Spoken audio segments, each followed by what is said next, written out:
Hey, I'm Luke, Disasteradio. Go interview on Cheese on Toast.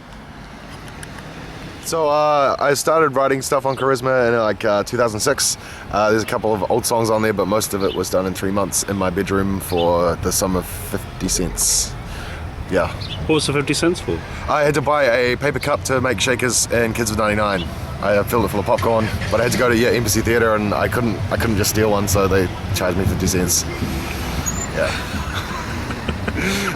With the pay-as-you-like thing, I think the question more is why would you put out a CD in this day and age? I get a lot of stuff off the net anyway, like old library stuff, and I'm kind of into these old needle drop, vinyl rips of all old synth stuff, and that kind of accessibility to that stuff is amazing. I think you'd be stupid not to capitalize on the accessibility of everything, putting it out for free so people can actually grab it if they can't afford it, and using the strengths of the internet kind of to get stuff out, because if you're putting out a CD, you're going to suffer from like death by obscurity anyway, because if you're not on iTunes or whatever, it's kind of a dumb thing to do. But just kind of approaching it like just seeing it how the music world how it is, and just trying to do the most effective thing for the least amount of money.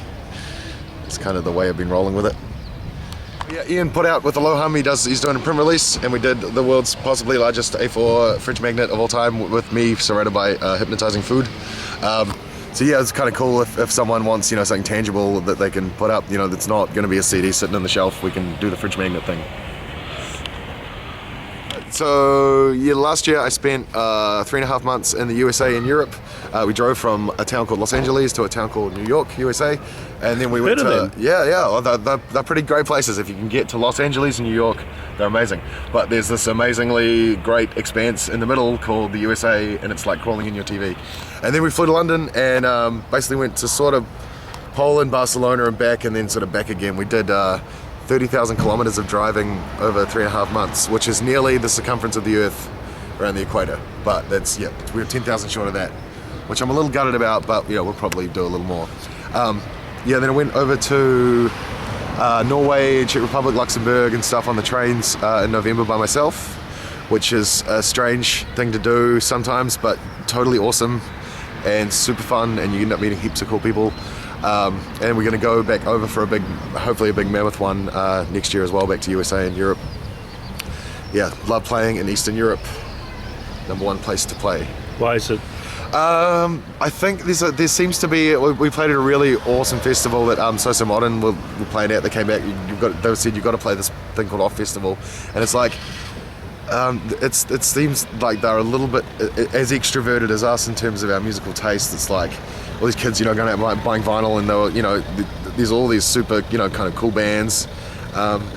It's just they just tend to give a really big shit about kind of cool new music. They're really excited by everything, and they're all totally on the net, and it's getting all these crazy emails from people. It's like, oh, I'm coming, see you in Poland and stuff, and like just super posy and just super cool dudes. Yeah, and just cool vibe and really great festivals and stuff. When I finish this album and I work like 3 months of like 12 to 14 hour days, I'm gonna go home and I'm gonna have a barbecue with my parents because it's my dad's birthday, and then I'm gonna play Modern Warfare 1, and then I'm possibly gonna play Left 4 Dead 2, and then I'm gonna play a lot of We Love Katamari on PlayStation 2, and Ian's looking at me weird because I should be working on more stuff, but yeah, I'm gonna do that. I'm gonna have get my video game tan on even though it's summer. That's my plan. To chill. For watching my cool interview, you can get my album at disasteradio.org. That's 1R. Thank you very much.